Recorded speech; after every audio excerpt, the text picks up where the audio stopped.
Hello, and welcome to Dead in Hollywood Behind the Sign, Episode 3. On tonight's episode, we explore the tragic death of Hollywood's first gay teenager, Sal Mineo, who, 45 years ago tonight, on February 12, 1976, was murdered in this very carport in West Hollywood, California. Let's go behind the sign.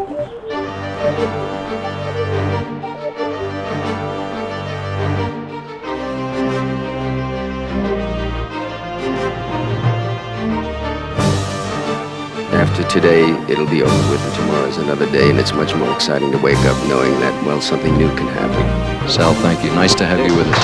I killed the teenagers. Deal with it. What? I know a place where we can go. It's a big mansion.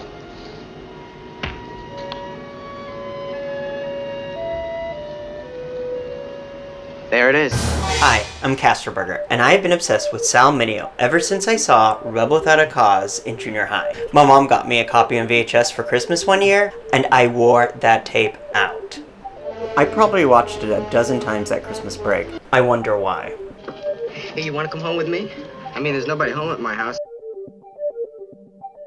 I had never seen anyone like Sal.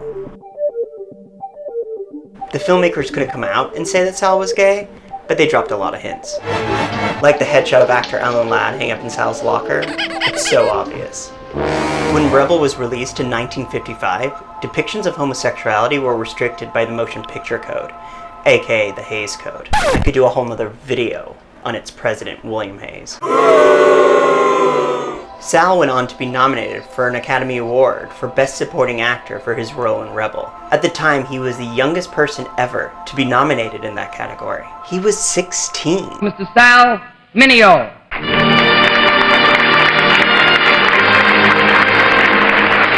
Sal went on to have a pretty successful career. 5 years after Rebel, Sal is nominated for a second Academy Award for his role in Exodus, a movie that's credited with ending Hollywood's blacklist.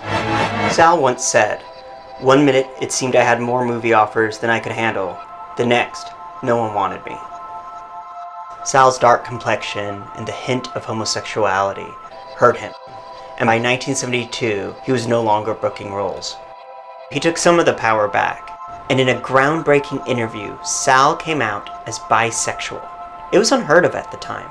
It looked like things were finally on the upswing for Sal.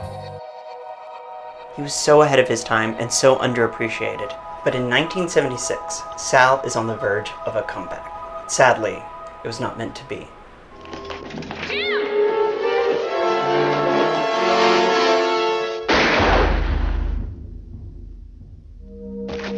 On the night of February 12, 1976, Sal was returning home from play rehearsals for the two-act play P.S. Your Cat is Dead. He parked his blue Chevelle in the carport behind me. He got out of his car, took a couple steps, when his killer came up behind him and stabbed him once in the heart, killing him almost instantly. Sal was clutching his copy of the play P.S. Your Cat is Dead when he was murdered. There were no eyewitnesses to the murder, but several of Sal's neighbors heard Sal being murdered. Sal's last words were, "Oh God, please help me." The Switchblade Kid was down for the count. Neighbors informed police that they saw a young white man with long blonde hair fleeing the crime scene in that direction. They also told police that they saw a lot of young men coming and going from Sal's apartment at all hours of the day and night. Even in death, Sal's sexuality was playing an unfortunate role. The police supposedly pursued multiple leads, but assumed the murder was motivated by Sal's homosexual lifestyle. Meanwhile, the real killer was getting away. My first thoughts were that it was a robbery. It had gone awry. During the investigation that night, we found out that he was a homosexual. A what? And then that opened a whole new field. Is this a disgruntled lover? Is this a male prostitute he picked up off the street? Or was he into that? Or what? One of the lines that they always throw is that it's not my cup of tea, and I'll lay you odds it's not her cup of tea. Hello? Yeah, Sal Mineo speaking. A year after the murder, police discovered that it wasn't a young white dude with long blonde hair. It was a small black guy with a big afro who killed Sal. The neighbors had ID'd the wrong guy. They ID'd the guy chasing after Sal's killer. The short black guy was Lionel Williams, a pizza delivery man. His wife, Teresa, reported him to the police shortly after he came home the night Sal was killed, with blood on his shirt. Lionel confided in his wife that he had killed someone. Later that evening, Lionel and Teresa were watching the evening news when the story of Sal's death broke. Lionel blurted out, "That's the dude I killed." It's frustrating that it took police over 2 years to find Sal's killer, mainly because they were so focused on the gay angle. Too bad all the faggots don't make it. Teresa's story is pretty unbelievable. I would have had a hard time believing her. About making contact with people that are gone, with spirits and all of that. About a month after Sal's murder, Lionel shows Teresa and her 15-year-old friend Lasagna the hunting knife he used to kill Sal. But get this, Lionel wants to have a seance with the two girls. He wants to contact Sal and apologize for killing him. And according to Teresa, Lionel makes contact with Sal. Making contact with him through sometimes a Ouija board or with a glass and that kind of thing. And I believe it happened. I believe I did feel the presence. And I believe that there was a communication. So from beyond the grave, Sal tells Lionel that he wants the two girls to undress and have a threesome with Lionel. Sal must have been a very forgiving man, so you can see why police didn't buy Teresa's story. I mean, it was pretty out there. But the thing is, she passed a polygraph test. And the lie detector test determined you're telling the truth. It'd be about a year before police took Teresa's story seriously. You see, Lionel was in prison up north when he confesses to his cellmate that he's the one who killed Sal Mineo. Lionel also committed around 10 other robberies in the West Hollywood area. 13 minutes after he killed Sal, he robbed a man.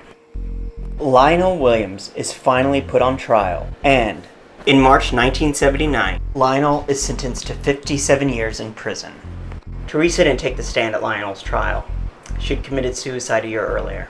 Lionel was paroled in 1991, only to get out and kill again. Lionel's in prison to this day. Place is still filled with ghosts. I don't mean just Jimmy's ghost, but anybody who has had anything to do with the film. Natalie, Nick Adams, and Corey, and everybody. You know, all of them, every one of them want to see that you're safe. You understand that? They want you to be safe. Here was a chance for me to feel what it would be like for someone close, someone that I idolized, to be grieving for me, and for me to experience what kind of grief that would be. What would he be like? What would he sound like? What would he be thinking? And it was seeing your idol there, expressing his grief. And that was incredible, isn't it?